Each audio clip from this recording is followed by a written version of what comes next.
Hello, I'm Jaren Toka. I'm gonna be presenting about cold workers pneumoconiosis. In 1831, the first case of cold workers pneumoconiosis was reported by a British miner called Gregory. After that, pneumoconiosis had been studied and defined as a lung disease caused by the inhalation of particles or fibers. During the presentation, the pathophysiology, the causes and risk factors, the symptoms, the diagnosis, and the treatment will be covered to understand the disease, paying special attention to cold workers pneumoconiosis. Focus on cold workers pneumoconiosis. The main cause of the disease is the inspiration of carbon particles that adheres to the mucosa in the lungs. In the mucosa, the chemical characteristic of carbon reacts with the lung cells, damaging the cell membranes, releasing intracellular enzymes, causing tissue damage and scarring or destruction of the alveolar septa. Cold particles stimulate reactive oxygen species from macrophages, leading the same cell membrane damage. Carbon dust can stimulate the production of inflammatory cytokines by binding to the gene promoters, resulting in mRNA production coding for different inflammatory cytokines. Following the production of cytokines, alveolar macrophages that have also regulatory functions of fibroblast growth and collagen production shift the functions to the production of fibroblasts, provoking fibrosis of the lung. Cold workers pneumoconiosis can be divided in two categories, depending on the progress of the disease: simple pneumoconiosis and progressive massive fibrosis.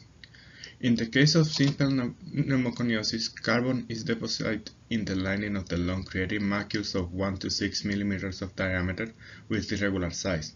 Those macules contain carbon-rich macrophages that absorb the carbon particles by phagocytosis, and at the same time it is creating a fine network of reticulin and collagen fibers, the precursors of fibrosis. Then, by further exposure, the fibrosis extends, starting in the right upper lobe, which is the most common place of particle deposition. The previous network of reticulin and collagen fibers expands, creating fibrotic masses of collagen clustered in nodules that eventually will result in necrosis with central cavitization, degenerating the vascular system in the lungs. Now, about manifestation of the disease, the symptoms would mostly depend on the severity of the disease. How far has it progressed? For simple cold workers pneumoconiosis, the person may not have symptoms at all. However, with the progression, the patient would present early symptoms like cough or a lot of phlegm that can be mistakenly diagnosed as cold. With further progression, the patient will develop shortness of breath, followed by hypoxemia and eventually pulmonary hypertension. Now, following with complications associated, the most common complication of pneumoconiosis, as mentioned before, is a pulmonary fibrosis, as you can see in the right upper side of the lobe. Necrosis in some cases, and pleuropulmonary malignancy, like the one that you can see here. Also, cold workers pneumoconiosis put the patient at risk for tuberculosis and COPD. As I said before, pneumoconiosis is caused by the inhalation of particles or fibers. So, the risk factors for pneumoconiosis are two: rich pollution of chemical agents particles, so persons in environments rich in asbestos, silica, or carbon, they may suffer pneumoconiosis. And furthermore, their most common risk factor is the occupational background.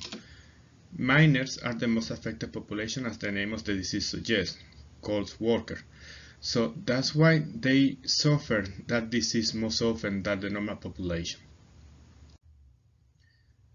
The diagnosis of cold workers pneumoconiosis has two different components: the history of the patient and the imaging. So by assessing the occupational background of the patient, the diagnosis of pneumoconiosis can be presented to the physician. If a person has been working several years as a miner with an environment of carbon, silica, asbestos, something like that, then pneumoconiosis is one of the first diagnoses that can be reached. Then chest X-ray or CT scan can determine the presence of lung fibrosis. As you can see by the chest X-ray, there are two fibroses in each lung, and this is the CT scan showing two more. So later, an MRI can differentiate lung cancer lesions from massive fibrosis by the intensity of the image, being the massive fibrosis less intense than the tumors that you can find on MRI. Lastly, the treatments. In early stages of the pneumoconiosis, an approach taken for short and acute exposure to particles is a whole lung lavage. The patient is ventilated unilaterally while fluids are introduced in the other lung and collected several times. Following with simple cold workers pneumoconiosis, the treatment is based on the inhibition of fibrosis and inflammation. Drugs like pirfenidone that inhibits the epithelial-mesenchymal transition help in the inhibition of fibrosis, which is why it's used in treatments for idiopathic pulmonary fibrosis, for example, or other anti-inflammatory drugs like hydroxychloroquine that helps in the inhibition of pulmonary inflammation. So the final option of treatment is the lung transplant, a radical approach for advanced pneumoconiosis. Lastly, it's worth to mention new advances in treatment of pneumoconiosis like the use of gene editing technologies like CRISPR or omotics methods that are still being researched. In summary, pneumoconiosis is an occupational disease caused by particle exposure that will not show symptoms in early stages of the disease, but it will progress presenting cough, secretion, shortness of breath, hypoxemia, and pulmonary hypertension.